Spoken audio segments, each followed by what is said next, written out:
It was one of the most jaw-dropping moments of presidential press conferences to date, and that's saying something. I'm talking about when Donald Trump was asked yesterday why he has not yet reached out to the families of 4 American soldiers who were killed in an ambush in Niger nearly 2 full weeks ago.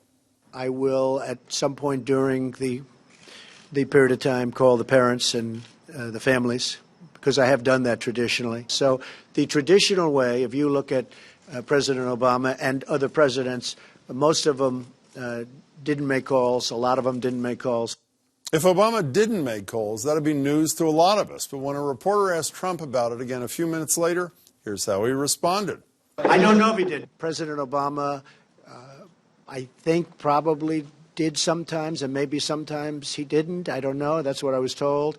All I can do is ask my generals.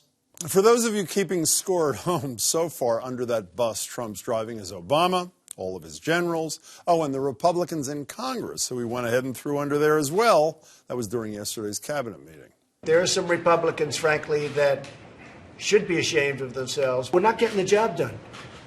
And I'm not going to blame myself, I'll be honest. They are not getting the job done. So it's not my fault, the new presidential motto, and is the institution of the presidency itself at risk? Joining me to discuss are Jennifer Braceras, conservative columnist, former editor at the New Boston Post. Hey there, Jennifer. Good to see you. Heather Cox Richardson is a history professor at Boston College and author of To Make Men Free, A History of the Republican Party. Nice to see you, too. Let me quote your former boss when he worked for Dan Quayle, and you did too. This is Bill Kristol last night, a conservative, for those who don't know at home. He just routinely denigrates the office of the presidency, denigrates his predecessors with no basis, regardless of whether he was factually right about his predecessors. Does the constant criticism of those who went before, particularly Obama, not cheapen the president, not, as Bill Kristol said, denigrate the office of the presidency itself? It does. I mean, that's something you never would have seen George W. Bush do. As hard as, he fought against his Democratic opponents, he did not denigrate them in that way. His predecessors, Bill Clinton cost his father the presidency. George W. Bush didn't like him much, but he never spoke about him that way publicly. The presidency is a small club, and once you're in it, there's a camaraderie that you're supposed to put your country first and not speak ill of the former office holders. And yes, I said a second ago, this was yet again. Remember when he was before the Boy Scouts Jamboree, President Obama didn't speak here. President Obama wiretapped him, which he didn't. So do you agree with Jennifer that there's damage, whether there's damage or not to this president? Is there damage to the institution of the presidency with the American public?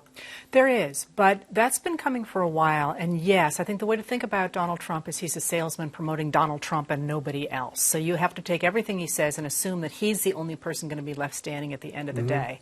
But the comments today about, yesterday, about the Gold Star families and about the loss of the 4 service people in Africa, and then the comments he made today about General Kelly, and asked General Kelly if Obama. Well, here it is. Let's hear that. By the way, he was as a follow-up to yesterday's discussion. I assume everybody knows that General Kelly lost his son. Here is Donald Trump on Fox News Radio just this morning, as Heather mentioned. I don't know. You could ask General Kelly, did he get a call from Obama? You could ask other people. I don't know what Obama's policy was. You could find out easily what President Obama did. All you have to do is ask the military people. But I believe his policy was somewhat different than my policy. And Heather, you were going to say what about that comment? Well, so what's interesting about that is, of course, we know that Obama had breakfast with Kelly's family, but Kelly has tried very hard to stay out of the media with the loss of his son in Afghanistan. Kelly sat next to Michelle Obama at that breakfast. That's correct, yes. Yeah. But what's interesting about that, to me, it says something far greater about this presidency, and that is that since the very beginning of America, the commander-in-chief has been representative of the military, the civilian military, if you will, the idea of the citizen soldier. And because we don't theoretically have hired soldiers, we have civilians who fight for us, there's this sense that the commander-in-chief and the soldiers and the citizens are all in this together. And for him to sort of say, I'll call them later, or ask General Kelly, and to throw Kelly under the bus about the death of his son says me versus them in a way that I just think is really particularly wrenching. No other president has said, you lost a kid, too bad, I'll call you later. They have expressed great sorrow in public and not hung those people out to dry. I didn't perceive it that way. To me, I felt that criticizing past presidents for doing things differently than he had was the greater sin. I didn't feel he was throwing the military families under the bus. How about we per se. I didn't perceive it forget that past way. presidents? How about his own vice president? According to reporters reporting in the New Yorker, and obviously he meant this as a joke. He made a joke about don't talk to Mike Pence about gays. He wants to hang them all. Right. And you know, as inappropriate as that may be, someone emailed me today and say, well, were you laughing when Barack Obama said he was in the Special Olympics when he bore, you know, also an inappropriate comment, which was meant as a joke in a poor way. So move past that. Apparently, when someone is met with Vice President Pence before the president, according to the New Yorker, he mocks Pence again to those visitors and says, oh, did he make you pray with them? Right. So it's not just predecessors, particularly Barack Obama. It's anybody. There's an endless competition, which it seems to me adds to the cheapening of the seat that he sits in, no? I think there's a fine line when you're joking with your staff people, right? George W. Bush also was very, you know, he had a rapport with his staff and with journalists where he'd give them names and make jokes about them, and nobody felt offended by him. I don't know how Mike Pence feels about this. It seems to me that this goes a little further. And frankly, as for the joke, you know, the article talked about the joke in terms of what does this mean about Mike Pence. But really, I think the bigger question is what does it mean about Donald Trump? Because, you know, obviously it's not true. Mike Pence doesn't feel that way. It says more about Donald Trump than it does about Mike Pence. Well, he doesn't want to hang. He's not great on LGBTQ issues. Well, he may not. But I don't think he wants to hang anybody. Obviously not. As far as I know. No, How about that? What does that say about that? Well, let's forget Pence. What does it say about Donald Trump, the comments that he's apparently made? But to go back to your original point and to tie this in, ultimately what you're asking is, are we in danger of the American government becoming an illegitimate government? That in the sense that its people no longer identify with it, no longer trust it. And the question is, can Donald Trump destroy that? And can he? I think that he has destroyed his own presidency.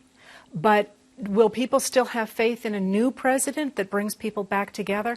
I tend to think yes. We've done this before in American history, and that office is an important office. So I assume when you say we've done it before, which is where I was going to go next, Richard Nixon did some of that, obviously.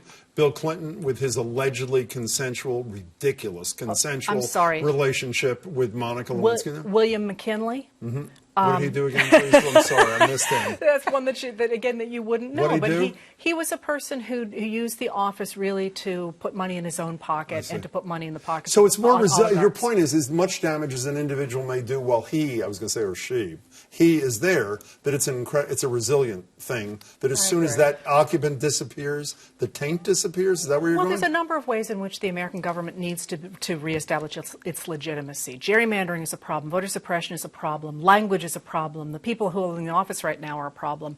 But if you address those, that office and this government is not going down. I do think we're at a crisis right now, but I think people recognize it. Do you agree it's a crisis? Discussing it. No, I don't think there's a crisis, but I do agree with her 100% that the office of the presidency is resilient and that our country is resilient and that we've had a lot of crises of leadership and we've always bounced back as a nation and we will again.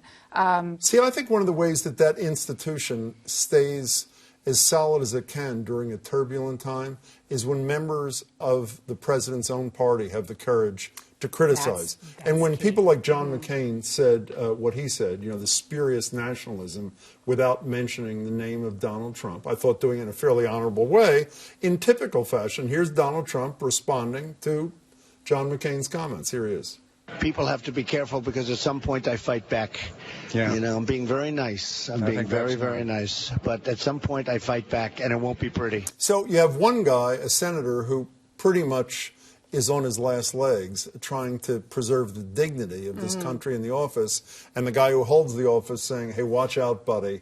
It's not going to be pretty when I fight back. I think the Republicans are in a really interesting and precarious position right now. I think not only the Republicans on the Hill, but many of the Republicans in this president's own cabinet have a lot of concerns about him, not about his policy choices, but about him as a leader. And whether he's unhinged. And whether he's unhinged. And I think they are hesitant to come out and say anything for different reasons. In the case of the cabinet secretaries, I think they feel, I know that they feel, that they need to stay to guide the ship as best they can. All that stands between America and chaos are the generals, to quote The Bob generals, Corker. the cabinet, right. Yeah. And so they feel that they're there to serve the country. The representatives feel that if they criticize the president, they can alienate a portion of their base. It might only be a few percentage points, but it could be the margin of victory. Yeah. Jennifer, we've got to go. Thanks so much for your time. Heather, it's great to see you. Appreciate it. Thank you so much, both of you.